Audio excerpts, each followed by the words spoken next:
Morning, people. Holy moly. What a day.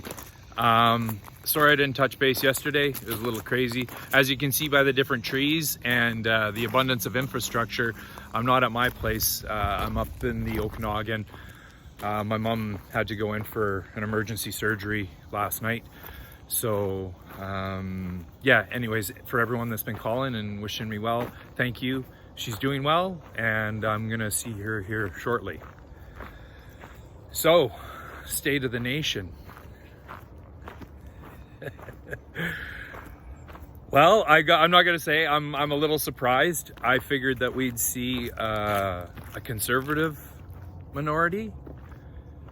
I always underestimate the silliness. You think I'd learn by now, right? And I'm not going to say it was a bit of a kick in the nuts last night. I thought we'd see better numbers than we did, but that's always the case, right? They call it candidate's disease. You're surrounded in your own echo chamber and your own silo, and the energy that we've been feeling and all these events we've been doing has just been so incredible that it's hard not to get excited. And I gotta say, after a couple hours of licking my nuts, I'm back for the fight. This is just the beginning. And like I said before, this fire's lit, and some words for the people that just joined up. I've been doing this for a while, right? And in the last 5 weeks, the outpouring of support that we've seen and the incredible groundswell that's occurring in our movement, it's phenomenal. And for those of us that have been doing this for a while, like I was on the phone with Mark last night, talking with other people, it's just, this is happening. The suppression of our message, the slander, all of it, right? It's becoming so obvious, and more people are waking up. And I think the results that we got in this election last night is going to do nothing but help our cause. The reporter laughed at me when I said that we're inevitable, right? The hubris and ridiculous levels of overreach that these guys are engaging in. I'm not going to lie, like there's things that I struggle with. I was up on the 19th, I was up in the cusp and working a motorcycle race. And we got there and went out to a couple restaurants. I can't go to a restaurant in my own country anymore. That's the Canada that we live in today. I've served every community that I've lived in and my country since I was a young man, and I'm not allowed to eat in a restaurant anymore because I refuse to get an experimental gene therapy, right? We still have government workers coercing 12-year-olds to get this shot without parental consent. Like, this is still going on and will continue to go on because that's what Canadians have voted for.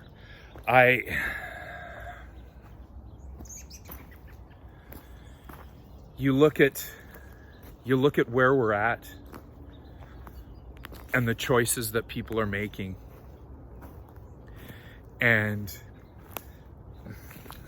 we're battling an uninformed electorate, right? They've got a media that's bought and paid for, that has confused them and tricked them into believing in threats to hide the real threats that they face. And it's our job as people that have woken up to what's coming to alert the others, right? So we can lessen the hardship that's on the horizon. This path that we're on, we've seen what's happened to others that are on this path, and it doesn't end well. So as far as what my plan is now, I'm all in, right? The Canadian public has spoken, and they have decided that I am not fit to take care of them in hospitals anymore, along with a lot of my coworkers. So we're about to be fired. That just gives me more time to dedicate myself to this fight. I can't go to restaurants, so that, you know, that clears up more time. All these ridiculous things that are going on today that I never thought in a million years I'd see in this country are here. And the compliance and the consent being given by the majority of my fellow Canadians, I'm not gonna lie, it hurts my heart a little. But that's just because they've been tricked. And that's the job that we face moving forward. And I gotta say,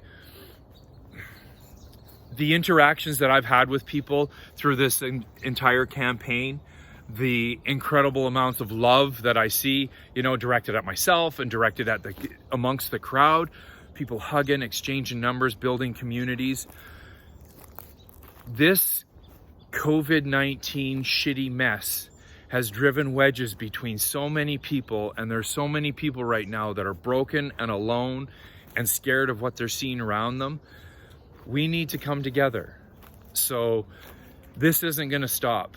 I gotta tell you, like, we do these things, it doesn't feel like a political rally. It feels like a family meeting. And we're gonna continue to have these family meetings. I'm thinking about, I've had a lot of requests for people. They like my signs. I think we're gonna make some new signs and just continue the messaging and letting people know that, hey, you know what? Not everyone's on board with this totalitarian shit. You look at the recent amount of support that showed up. I think, you know, a large part is done to that. People have started getting a taste of what's to come, and they don't like it. Why? People love freedom. And the more that this is taken away, and we know it will be, because the Canadian public's consented to it, and the further they encroach on our freedoms, the further they erode our standard of living, our national sovereignty, where are people going to go when they come to these realizations? They're going to come and stand with us, because we're the one voice. We're the one voice that's standing up for this stuff. So I know it's not the result that we wanted. We thought we'd get a couple seats, but you look at what happened in the last 5 weeks, right? I think I got about triple my return that I did last time. We do that once again, I'm in. And so are people across this nation. So Justin Trudeau, in his attempt for a power grab, basically all he did was cost the Canadian taxpayer another $600 million, which I know is no of concern to him. But we ended up with exactly the same dysfunctional, shitty government that we had last time. So people will continue to get the same. People will still continue to be frustrated. And he says we're going to do this again shortly. So hang in there, people. For those of you that have been here for a while, we know where this is headed, right? And this leap forward that we just made is so encouraging, right? These signs that we saw in the last few days of the election as their hair was on fire, and they're calling us every name in the book, the CBC. Yeah, I'm a white supremacist and I'm spreading disinformation. A vote for Max is a vote for Justin, and they just pulled out all the stops, and it's so obvious that it's just going to wake up more people. And when conservatives, you know, just realize, oh, these guys are saying the same things that the liberals are doing, and I keep voting for them and they keep losing. Well, why don't you vote for your values, right? Your strategy and your strategic voting is not working, okay? You know, we got Richard Cannington in our riding again, right? Conservative voters in South Okanagan and West Kootenay, you will never have a conservative candidate win, okay? Because I'm here now, and I'm the only conservative in this riding. So you can continue to try to vote strategically and vote against your own self-interest, or you can vote for a true conservative voice, right? The Canadian Conservative Party is a cancer that needs to be excised from the Canadian political system. they're lying about who they are, they're all on the same team. Okay? I don't know how much more plainly I can state it. And I think that's what we need to start doing, right? All this political speak, let's just start speak plainly about what's going on in our country, right?